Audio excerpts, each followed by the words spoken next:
La thématique de cette assise qui est organisée à l'occasion du mariage de notre frère Taïrou et notre sœur Ténin. Nous avons été sollicités pour cette conférence. J'ai intervenu longuement en Bambara sur le droit de la femme sur l'homme et le droit de l'homme sur la femme. Qu'Allah subhanahu wa ta'ala nous facilite la compréhension. Et donc je souhaiterais récapituler en 10 minutes en français les droits communs des mariés.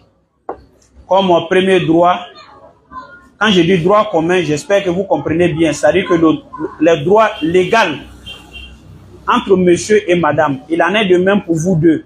C'est pas pour monsieur seul ni pour madame seul, mais c'est pour vous deux. Et le premier droit, c'est l'entraide. L'entraide dans un foyer, c'est très important. Madame doit aider monsieur quand ça ne va pas. Monsieur également doit aider madame quand ça ne va pas. L'entraide, ça se comprend ça s'exprime sur plusieurs aspects. Il y a l'entraide financière, il y a l'entraide sociale, l'entraide morale. Parfois, monsieur, il est abattu moralement. Mais quand tu as une bonne femme, une femme pieuse, une femme responsable, une femme avertie, elle va aider monsieur à traverser ces moments de dépression, ces moments de, comment dirais-je, ces moments de tristesse. Parfois, monsieur a des problèmes au travail, il faut l'aider. Il faut lui donner des conseils, il faut le remonter. Il faut être un appui, un atout pour lui en ce moment-là. Et l'entraide également financière. Quand ça ne va pas chez monsieur, madame doit lui venir en aide. Quand ça ne va pas chez madame, monsieur également doit aussi l'aider. Parfois, madame a des difficultés financières hors même du foyer. Elle a des problèmes dans sa famille, elle a des problèmes au travail. Ça peut être des problèmes de tout genre. Il faut aider madame, il faut lui donner des conseils, il faut l'assister financièrement. Qu'Allah subhanahu wa ta'ala vous facilite cela. Dans un couple où on s'entraide, forcément l'amour va rester, il n'y a rien à faire. Et le deuxième droit légal entre vous, ou du moins commun, il y a la confiance. Monsieur doit faire confiance à madame, madame également doit faire confiance à monsieur. Et cette confiance-là, ce n'est pas dû au fait que tu es sa femme ou bien tu es son mari, non. Pour qu'on te fasse confiance, il faut avoir des comportements clairs, limpides. Il faut être un homme honnête, véridique, pour qu'on puisse te faire confiance. Quand tu promets, il faut honorer ta promesse. Quand tu prends des engagements, il faut être en mesure de les honorer. Madame, prête-moi 5 000 francs, c'est ta femme, c'est vrai. Mais après, il faut lui restituer son argent. Et quand tu parles, il faut être véridique dans la parole. Il faut être quelqu'un qui a des comportements clairs, nets, pour que madame puisse te faire confiance. Madame, également, il ne faut pas avoir des comportements qui font que monsieur va douter de toi. Non. Madame doit faire confiance à monsieur, monsieur doit faire confiance à madame. Et cette confiance-là, elle se mérite. Il ne te fera pas confiance parce que tu es sa femme. Ça commence par ça, mais ça ne peut pas se terminer. Ce qui fait demeurer la confiance, c'est quoi? C'est de la mériter. Il faut avoir un comportement où monsieur se doit même de te faire confiance. Monsieur aussi doit avoir des comportements où madame forcément te fera confiance. Parce que tu es digne de confiance. Soyez digne de confiance l'un pour l'autre. Qu'Allah vous facilite cela. Et troisième point, c'est l'affection. Hein? C'est l'affection. Monsieur doit aimer madame. Vice versa, madame également doit aimer monsieur. Quand on dit aimer, l'amour là, ça se prouve. Ce n'est pas seulement dans le cœur. Quand je dis je t'aime et puis c'est fini, on n'appelle pas ça amour. Mais quand tu dis tu aimes quelqu'un, il faut être capable de lui prouver ton amour. Dans les actes, comme dans la parole. Il faut montrer à monsieur qu'il est l'homme de ta vie. Sans lui, tu n'es rien. Monsieur également doit montrer à madame, non, tu es la femme de ma vie. Après toi, là, il n'y a plus qu'une autre femme de compte pour moi. Et il faut matérialiser cet amour-là. En s'offrant des cadeaux, en s'habillant bien pour faire plaisir à l'autre, en posant des actions pour plaire à l'autre. Qu'Allah subhanahu wa ta'ala vous facilite cela. Et le deuxième point, le ihtiram, qui est le respect mutuel. Monsieur doit respecter madame. Madame également doit respecter monsieur. Il faut rompre avec ces vieilles habitudes-là. avec ces mentalités, je ne sais quoi dire, ces états d'esprit-là, que nous devons tous ensemble combattre. C'est quoi? Je suis l'homme, c'est madame qui doit me respecter. Madame me doit le respect, mais moi, en contrepartie, je ne lui dois rien. Non, ce n'est pas islamique. Ce n'est pas islamique, ce n'est pas islamique. Ça n'a jamais été, ça ne le sera jamais. Monsieur doit respecter madame. Madame également doit respecter monsieur. Tant dans la parole que dans les actes. Quand tu parles à ta femme, parle-lui de manière décente, de manière polie.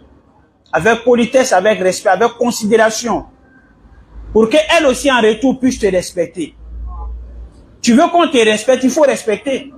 Mais tu ne peux pas vouloir prétendre aimer qu'on te respecte, mais alors que toi-même tu es impoli, tu es effronté, tu es arrogant, tu es insolent. Ce n'est pas bon. Qu'Allah subhanahu wa ta'ala vous facilite cela. Respectez-vous mutuellement, surtout en la présence des gens. Devant les amis, même quand vous avez des, comment dirais-je, des divergences. Vous êtes en polémique. Mais ça se cache, ça se règle à la maison. Comme on le dit, le linge sale, c'est lave en famille.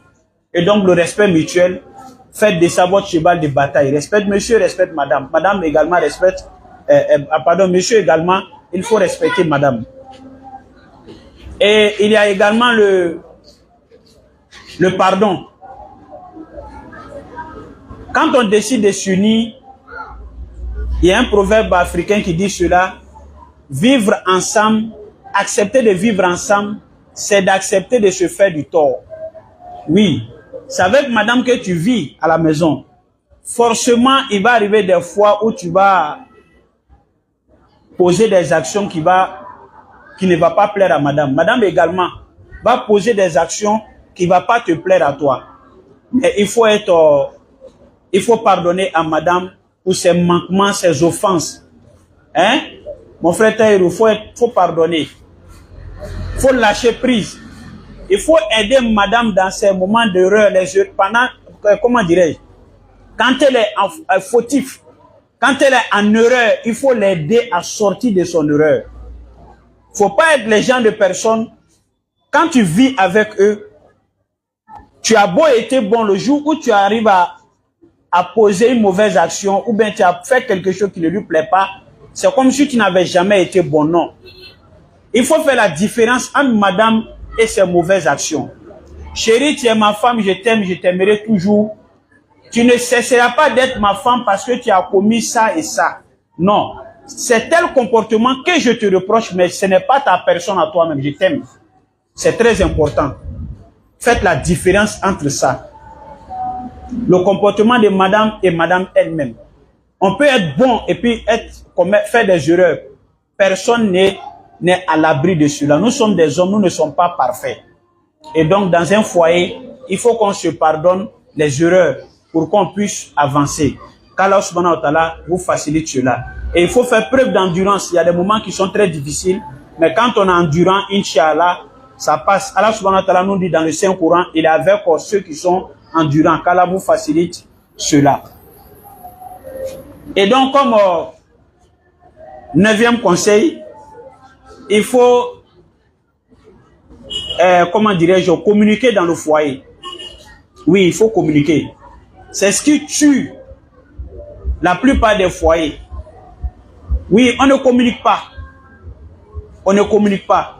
On a beau, comment dirais-je, avoir la même vision, les mêmes orientations, mais dès l'instant où on ne communique pas, forcément, il va y avoir problème. Il va y avoir problème. C'est pour ça dans les services, là, vous voyez, il y a des réunions qu'on organise, n'est-ce pas? Dans les services, il y a les réunions, c'est pourquoi. Patron sait que toi, tu veux que la société avance. Vous avez tous les mêmes objectifs, c'est quoi? Que la société aille de l'avant. Mais tant que vous ne vous asseyez pas pour discuter, pour échanger, tu vas prendre l'autre pour ton ennemi, or c'est ton ami. Tu vas combattre l'autre pour une action qu'il aura commis, or c'est pour ton bien, ton propre bien à toi. Monsieur, ayez des moments où on s'assoit, on échange. Et cet échange-là, ce qui la précède, c'est quoi? Il y a le bon moment de la communication et il y a comment on appelle, la manière de communiquer qui est très important. Au moment où monsieur dort, là, c'est pas le moment de le réveiller pour dire, chérie, je vais te parler, non. Au moment où monsieur est en colère, Il est dans tous ses états. C'est pas en ce moment-là qu'on communique, non. Même quand il a raison, et je vais terminer par ça, il faut trouver le bon moment de communiquer et comment communiquer. Et où communiquer, c'est très important. C'est très important. Le moment de colère, il faut laisser. Quand monsieur est fâché, on prend la peine de lui dire, chérie, excuse-moi, chérie, pardonne-moi, chérie, je ne savais pas, chérie, pardonne-moi, jusqu'à ce qu'il se calme. Or, il se trouve que ce pourquoi il est fâché, il n'a même pas raison, il a tort, c'est toi qui as raison. Mais la bonne femme fait quoi? La première des choses, c'est de calmer monsieur. Et lorsqu'il serait calmé, comme on appelle, le diable se serait séparé de lui. Et c'est en ce moment-là, maintenant, qu'on lui fait entendre raison. Ce n'est pas au moment où monsieur est fâché qu'on essaie de lui faire comprendre. Non, non, non, non, non. Et tu feras qu'empirer. C'est comme si tu mettais de l'huile sur le feu. Il va se fâcher davantage. Il va rentrer dans une colère vraiment pas possible.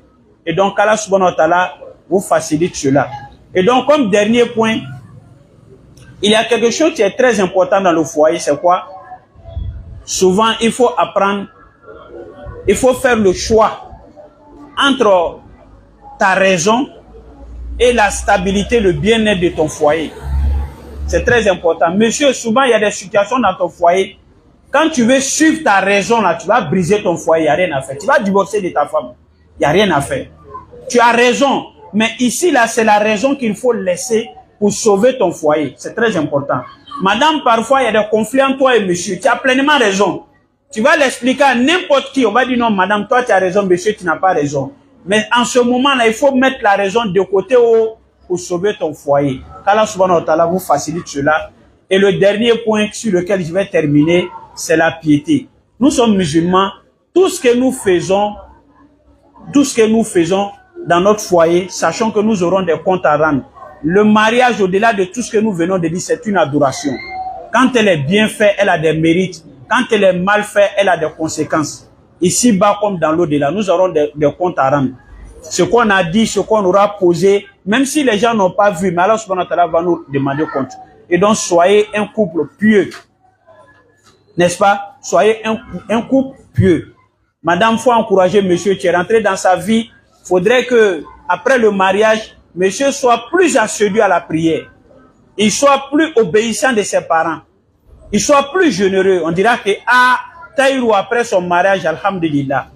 Monsieur également doit conduire madame à la mosquée. On dit, ses parents diront que, bien avant que, comment on appelle, Ténin ne se marie, la prière, c'était pas trop ça. Mais alhamdulillah, grâce au foyer, elle a complètement changé. Ça, c'est le but aussi du foyer.